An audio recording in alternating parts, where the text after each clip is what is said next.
اچھا سر، میں ایک تو جو آپ نے مشکوک ہونے کی بات کی ہے، صدر عارف الوی صاحب ایک پڑھے لکھے انسان ہے، by profession is a doctor, اور ان کی ایک لمبی پولیٹیکل سٹرگل ہے پاکستان تحریک انصاف کے ساتھ، کور کمیٹی میں بھی کے ساتھ، دیگر معاملات میں بھی وہ پڑھنے کے بھی عادی ہیں، آپ یہ بات جانتے ہیں۔ اچھا، کوئی پہلا بل تو ریٹرن نہیں کیا انہوں نے تو بہت سارے بل ریٹرن کیے 16 مہینوں میں، تو ہی نوز دا پریکٹس ایز ویل۔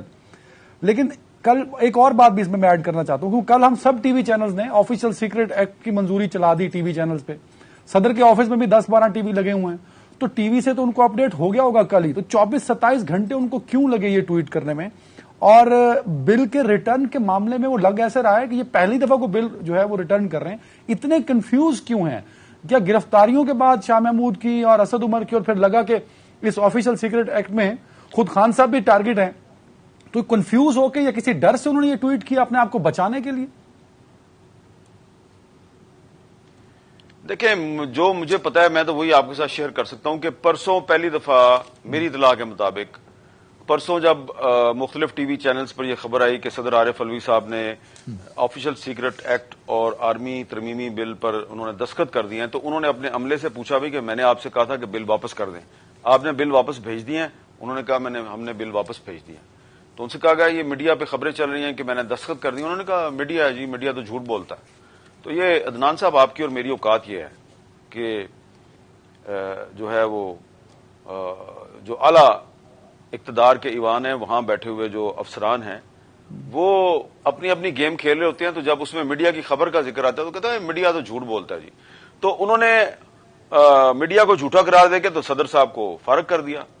اب اس کے بعد جب کل جو ہے وہ شاہ محمود قریشی صاحب کو گرفتار کیا گیا، تو پھر صدر صاحب جو ہے انہوں نے دوبارہ پوچھا، تو دوبارہ جب پوچھا گیا تو کوئی ان کو سیٹسفیکٹری جواب نہیں ملا، تو انہوں نے پھر ان 3 لوگوں سے باری باری پوچھا جن 3 لوگوں سے انہوں نے یہ گزارش کی تھی کہ جناب یہ بل واپس بھیج دیں، بقول عارف الوی صاحب کا پوائنٹ آف ویو میں آپ کو بتا رہا ہوں جی سر۔ تو وہ جو 3 لوگ ہیں وہ بڑے اہم لوگ ہیں، تو وہ 3 لوگ جو ہیں انہوں نے پھر صدر صاحب کو جو جوابات دیے، تو صدر صاحب نے کہا بھی پہلے تو آپ بڑی کلیئرٹی کے ساتھ مجھے کہہ رہے تھے کہ ہم نے بل واپس بھیج دیے ہیں، اب آپ جو ہیں وہ کچھ کنفیوز نظر آ رہے ہیں۔ اور اس کے بعد پھر اسد عمر صاحب بھی آج گرفتار ہو گئے، تو اور یہ بھی پتا چل گیا کہ ایف آئی اے جو ہے اس نے مقدمہ درج کر لیا، اور اس میں سابق وزیر اعظم شاہ محمود قریشی اور اسد عمر یہ ٹارگٹ کر لیے گئے ہیں، ان کو اس میں نامینیٹ کر دیا گیا۔ تو پھر شاید ان کو یہ احساس ہوا ہے کہ جو بل شاید میں نے واپس بھیج دیا یا جس پہ دستخط نہیں کیے، تو وہ اس کی بنیاد پر لوگوں کو گرفتار کیا جا رہا ہے، اس لیے انہوں نے ان لوگوں سے معافی بھی مانگی۔